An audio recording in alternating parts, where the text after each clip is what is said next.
আলহামদুলিল্লাহি রাব্বিল আলামিন ওয়াসসালাতু ওয়াসসালামু আলা সাইয়্যিদিল আমবিয়া'i ওয়াল মুরসালিন ওয়া আলা আলিহি ওয়া আসহাবিহি আজমাইন, আম্মা বা'দ।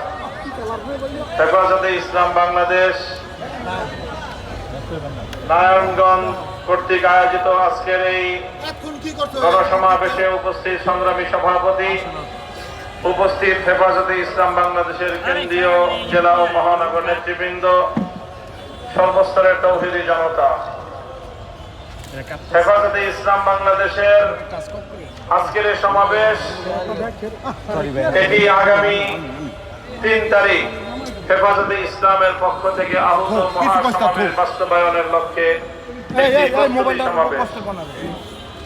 এখানে হেফাজতে ইসলাম বাংলাদেশের কেন্দ্রীয় নায়েবে আমির, নারায়ণগঞ্জের সর্বস্তরের আলেম ওলামাদের শ্রদ্ধাভাজন বর্ষিয়ান এবং মুরব্বী আলেমে দ্বীন হযরত মাওলানা আব্দুল আউয়াল সাহেবের উপস্থিত থাকার কথা ছিল।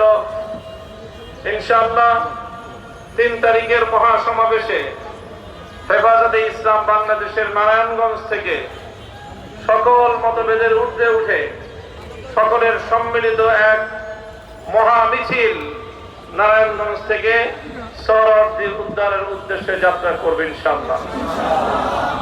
আমাদের সাংগঠনিক কিছু মতপার্থক্য রয়েছে। ইনশাআল্লাহ ৩ তারিখে আমরা সেই মতপার্থক্যের ঊর্ধ্বে উঠে সকলে সম্মিলিতভাবে প্রস্তুতি নিয়ে ৩ তারিখের মহাসমাবেশকে বাস্তবায়ন করব।